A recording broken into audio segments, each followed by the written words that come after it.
Hi there, so today I wanted to talk you through the 4 key stages of making a career change, because what I often find is that when people start to understand the journey that they're going to go on, it starts to feel less scary because they can start to at least imagine it.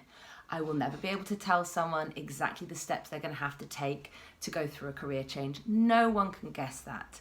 So when people are telling their stories backward and it sounds like really like, then I did this and then I did this, and it sounds so clear and logical, that's only because they're connecting the dots having been through that journey. But there are 4 key stages that everyone goes through, and so knowing that can help take away that big fear of the unknown, which is a big part of the fear factor when it comes to changing career. So the first phase you need to go through is to really get to know yourself. Start playing detective. Really spend time doing exercises, reflecting, trying out new things, trying out things that you think you might like. What you want to be exploring, what you want to be finding out are the key ingredients that you need to feel happy and fulfilled in what you do. So you might do personality tests. The Myers-Briggs test is a great one. The Keirsey test. I'm going to put all these in the show notes. Great books to read are Marianne Cantwell's Be a Free Range Human. I also love Emma Gannon's multi-hyphen method if you think you might want a career that's maybe doing a number of different things. So these are great places to start, where you could be doing exercises that help you to explore what success means to you. What is it that makes you come alive? What are the things you love to do? And don't just think within the context of what you've done in the past, but think about things that you've just, when you've been your happiest moments in life, what have you been doing? What do people come to you for help with? So you're really starting to get a picture of, what do I love to do? What makes me happy? Where is my kind of raw talent, whether you use it now or not? What are you good at? What can you do with ease? What do people come to you and ask you to help them with because they just know you're good at that kind of thing? I'm going to be going into that in more detail in future videos. But the first phase is really that, about exploring, reflecting, getting to know yourself.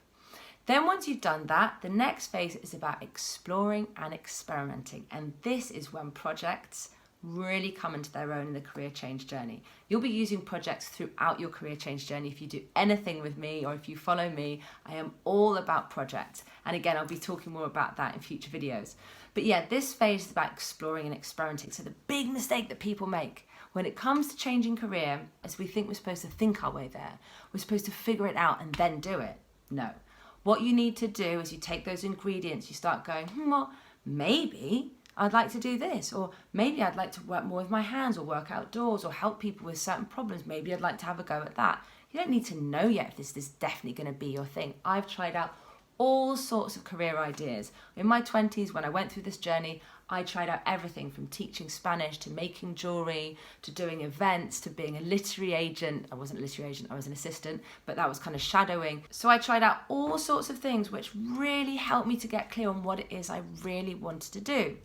So it's really important that you recognize this phase. You may not really know what it is you want to do. You are trying things out. People try and skip this phase. We're in a society that really loves to know what we're doing, not take risks, be a perfectionist, don't put things out there until they're perfect. If that sounds like you, then you are not alone. Most of us are like that. So this bit does require being vulnerable, having the courage to be vulnerable because you're going out there and you're trying things. But you can really have fun with this phase. So then the next phase is when you really start to get a feel for, I think I've found at least a couple of paths which really feel like they could be something that I could do for the longer term. So then you really start, again, it's exploring and experimenting, but this time you're really trying it out for size. So I'll give you an example. If you think that maybe you'd love to be an interior designer or you'd love to be a coach, okay, then give it a try in a small way. Get yourself some guinea pigs. So ask a friend who's perhaps doing up their house, can I play at being your interior designer on one of the rooms? And just play out, let they know you're just trying this out. They know, you're not going to be charging them money, but what you are going to be asking for in return is feedback on how you did. But what you are going to be asking for in return is what they really valued out of the experience. If you could improve anything, if you were to improve anything, what would it be? Then you also need to be asking yourself for feedback on what parts did you really enjoy? What did you find really easy? What did you find hard? And that, through those iterations, keep trying it out with different people and find that sweet spot between someone going, oh my God, thank you so much, that was amazing, and you going, wow, I enjoyed that. And that can take a bit of time, so allow for that. The first time I ever coached someone, I went back home to my housemates and I was like, nah, don't think that's for me. Second time I coached someone, I was like, oh wow, I think this could be my thing. So it can take a bit of time. The final phase of career change is making the transition. So once you know what it is you want to do, you need to take into the fact of what it is you want to do and what it takes to get into that, whether it's an employed position or whether it's starting your own business. That journey can take some time. So as you make that journey, what is it that you need to do and how are you going to make money while you make that journey? Now, this all depends on you, depends on your financial circumstances. So people often say money is the thing stopping me from making a career change or even thinking about making a career change. There are always ways. I work with a lot of people today who have a family, who have a mortgage, lots of bills to pay. They can't just quit tomorrow. They don't have a huge nest egg that they could, or they may even have a nest egg, but they just don't want to get into it. So most people are having to pay the bills, look after their family.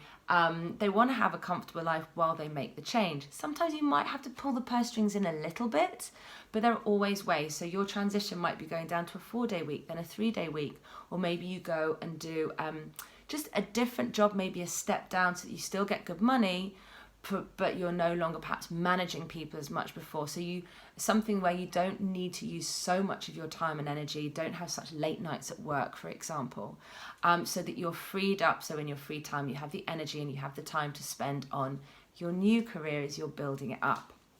So that's the final phase, the really practical phase.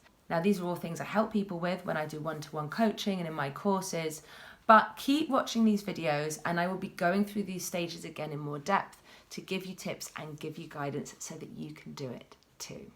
So hopefully that will have given you a picture, a landscape of the journey you're going to be going on so it doesn't feel quite so scary as it did before.